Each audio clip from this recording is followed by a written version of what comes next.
खबर है बिलासपुर जिला के बिल्हा क्षेत्र का, जहां पर गोढ़ी सरकारी स्कूल के शिक्षक दीप्ति सोसिल अल्फ्रेड जो कि CAC के पद पर पदस्थ हैं, उनकी मनमानी दिनों दिन बढ़ते ही जा रही है। विभाग के जिम्मेदार अधिकारी मौन है। बिलासपुर जिला के बिल्हा क्षेत्र अंतर्गत आने वाले ग्राम पंचायत गोढ़ी के मिडिल स्कूल में प्रभारी प्रधान पाठक से मिली जानकारी के अनुसार CAC मैडम दीप्ति सोसिल अल्फ्रेड पदस्थ हैं, जो स्कूल पढ़ाने के नाम से आती ही नहीं है, जिनको नियम के अनुसार रोजाना 3 क्लास को पढ़ाने के बाद ही अपने बाकी के कार्यों को करना है। लेकिन मैडम महीने में 6-7 दिन आकर बाकी दिन अनुपस्थित रहती हैं और जिस दिन वे आती हैं उस दिन अनुपस्थिति दिन का भी रजिस्टर में हाजिरी भरने प्रधान पाठक से बात करती हैं। इस पर प्रधान पाठक द्वारा साफ तौर पर मना कर दिया जाता है कि जिस दिन आप उपस्थित हैं उसी दिन का ही हाजिरी होगा, अन्यथा मैं हस्ताक्षर नहीं करने दूंगा। दीप्ति सोसिल अल्फ्रेड मैडम की मनमानी इतना बढ़ चुका है कि प्रधान पाठक को भी मैं आपसे बात क्यों करूं, ऊपर के अधिकारियों से बात करूंगी यह कहकर उनकी बातों को दबा दिया जाता है। इस पर जानकारों की माने तो कर्तव्यों का निर्वहन करते हुए उन्हें बच्चों को रोजाना पढ़ाना चाहिए, लेकिन बच्चों को 10 मिनट के लिए भी नहीं पढ़ाती है, जबकि विभाग द्वारा समस्त CAC के लिए आदेश निकाला जा चुका है कि वह हर रोज 3 क्लास लेंगे,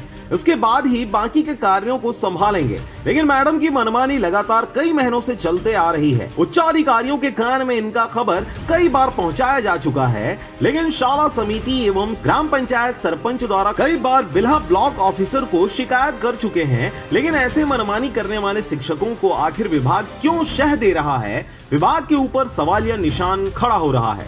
आती तो नहीं है, लेकिन कभी कभी वो डाक वाक ले जाने के लिए आती है। अच्छा, क्लास लेती हैं कि नहीं? क्लास तो लेती नहीं, टाइम पे टाइम में आती है। अच्छा, नियम के अनुसार क्या लेना चाहिए क्लास? नियमता तो आदेश भी 2 बार हो गए आदेश देते, उसको जिस समय नियुक्ति हुआ उस समय भी आदेश था कि 3 पीरियड लेना है, उसके बाद फिर बाहरी कार्य करना है। अच्छा, ये डेली का 3 पीरियड लेना है? हाँ, प्रतिदिन जब स्कूल खुले ना तब तक 3 पीरियड लेने के बाद दूसरा कार्य करें, ऐसा करके। बहरहाल खबर के प्रसारण उपरांत अब यह देखने वाली बात होगी कि शिक्षा विभाग के अधिकारी इनके ऊपर कार्रवाई कर नियमित बच्चों को पढ़ाने के लिए फिर से आदेश देते हैं या फिर ऐसे ही सरकारी शिक्षकों की मनमानी का साथ देते रहते हैं और बच्चों के भविष्य के साथ खिलवाड़ करते रहते हैं। बिला से मनहरण बंजारे की रिपोर्ट, RJ रमझाझर।